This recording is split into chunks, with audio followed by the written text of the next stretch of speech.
Maturity is discovering how everything you believe is a lie. You get your first taste of it when you're little. You find your Christmas presents in your parents' closet in early December. Or maybe some older kid just tells you that Santa Claus isn't real. What the hell? What the hell is this? Some freaky psyop run by your parents just for kicks? And all the other parents are in on it too? And Hollywood? All those movies and TV specials about Santa were just lies? How far does this go? What is this strange reality? Ah, well, we've all got to grow up sometime. From now on, you only believe in real stuff, like the Tooth Fairy. Thus begins a maturing process of discovering the various ways you've been deceived about what's real, which, hopefully, continues for the rest of your life.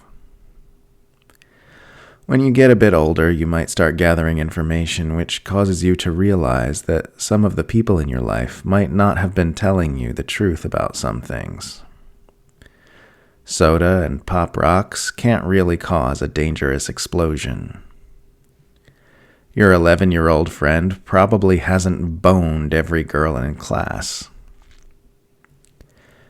You actually haven't seen Dad much since the divorce.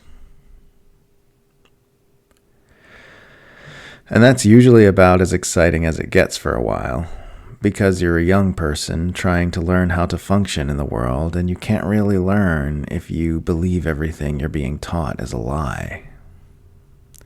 But that period of credulity doesn't last long, not if you're lucky. Maybe you start questioning this religion thing. It sure seems weird how they tell you you'll be rewarded with eternal bliss if you espouse a belief system around which entire empires have been wrapped, which still to this day influences political thought and makes a whole lot of money for some people, but you'll be tortured forever if you don't. That sounds made up, like the sort of thing you'd make up if you were trying to manipulate a large number of people into believing something that benefits you. And maybe that opens up a bunch of other areas of exploration. Maybe it's no big deal if someone loves somebody who's the same gender as them. Maybe the hard labels and roles we assign to gender aren't necessarily as solid and real as we've been told. And maybe relationships don't need to look a certain way at all. Maybe relationship structures are completely made up, and people can write their own rules with consenting adults in whatever way they like, even if it's unusual and doesn't seem like something you'd enjoy. Maybe it's okay for everyone to find their own way in this life, since there don't appear to be any trustworthy roadmaps of authority on the matter. Maybe it's okay for people to take up any philosophy or approach to living they find useful, for however long they find it useful, and then take up new ones when the old ones aren't useful anymore. Maybe it's okay if they want to smoke a joint or have sex with many different people, or do anything they like, as long as it doesn't harm others. Maybe you start to wonder if the political ideology of your parents is stupid. Hey, who knows? Maybe what they've told you about the world and how it works is no more true than what they used to tell you about Santa Claus. If you continue to mature, at some point you'll start to notice that the news isn't being entirely honest about things. Is every single war of the U.S. and its allies really good and just? Are the nations which aren't aligned with the U.S. really nefarious monsters who constantly plot our downfall and commit atrocities? That sounds made up, like something you'd make up if you were trying to manipulate a large number of people into believing something that benefits you. As you discover more and more things you've been given false or misleading information about by the reputable sources in the mass media, at some point you'll notice that the picture you are now seeing of the world is completely irreconcilable with what you were taught in school about your nation, your political system, your government, and your world. You were lied to. You do not live in an imperfect but well-intentioned democracy in which the people determine the best course of action for their government using votes. You live in an oligarchy with no meaningful separation between corporate power and state power, whose fate is determined not by votes, but by a loose transnational alliance of plutocrats and sociopathic government agencies. You do not live in a separate nation in a world full of other separate nations. You live in a globe-spanning power alliance which functions as a single empire controlled by unaccountable elites who use governments as tools to advance agendas of control and domination. The economy is a collective delusion.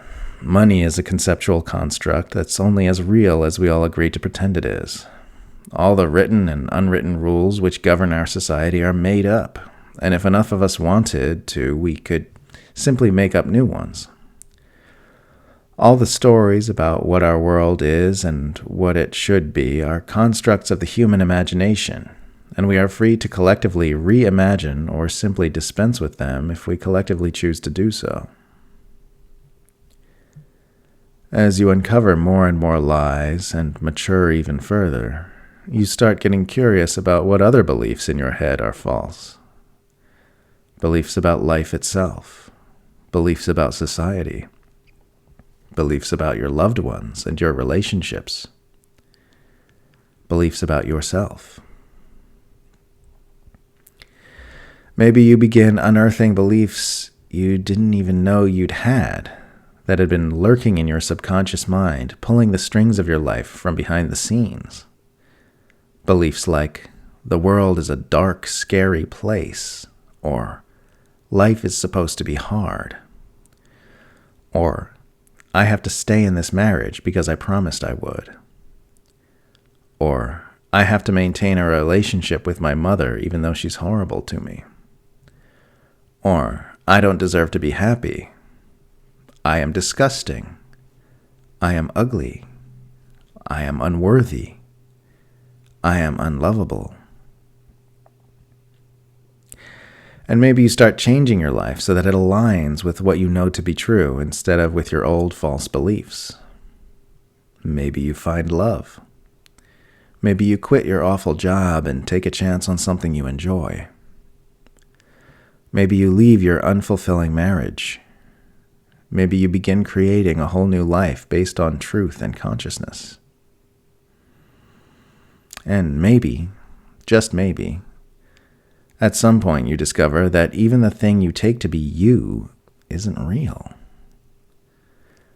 That there is no solid, separate self to be found anywhere outside the realm of mental narrative, and that all of your psychological suffering has been caused by the fact that most of your thoughts revolve around a me character who has never, ever existed.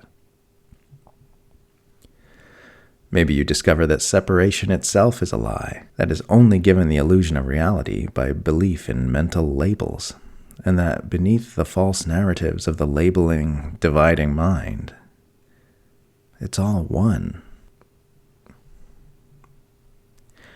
And maybe you keep right on maturing, remaining curious about what's really true for the rest of your life.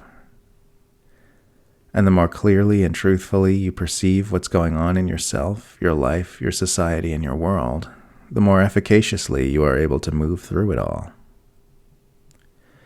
And maybe you discover that this brings an amount of happiness, love, and beauty to your life that you never would have previously dreamed possible. Or maybe you don't. It's your adventure, and I could be lying as much as your parents were as they set out the milk and cookies for Santa. I just wish you a fulfilling journey into your own relationship with truth, for as far as you want to take it.